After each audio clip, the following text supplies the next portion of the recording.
25 জানুয়ারি চট্টগ্রামে তারেক রহমানের জনসভা স্মরণকালের বৃহত্তম একটি জনসভায় পরিণত হবে বলে মন্তব্য করেছেন বিএনপি স্থায়ী কমিটির সদস্য আমির খসরু মাহমুদ চৌধুরী।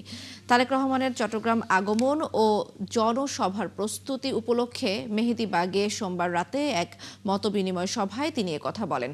তিনি আরও বলেন, সেদিন কোনো রাজনৈতিক জনসভা নয়, বরং সর্বস্তরের মানুষের জনসভায় পরিণত হবে। সভায় চট্টগ্রামে 16টি আসনে বিএনপি মনোনীত সংসদ সদস্য প্রার্থী ও নেতাকর্মীরা উপস্থিত ছিলেন। এ সময় আমির খসরু বলেন, জনসভা সুশৃঙ্খল করতে সব ধরনের প্রস্তুতি নেওয়া হচ্ছে।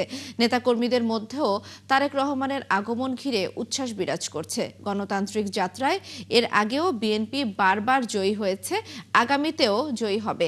এ জনসভার মধ্য দিয়ে গণতন্ত্র আরও সুসংহত হবে।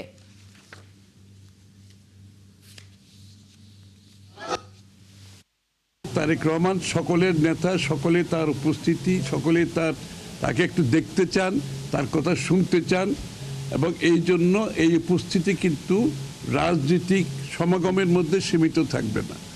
চট্টগ্রামের সর্বস্তরের মানুষের এখানে উপস্থিতি হবে আমরা বিশ্বাস করি। ইতিমধ্যে সেটা আমরা লক্ষ্য করতে পারছি।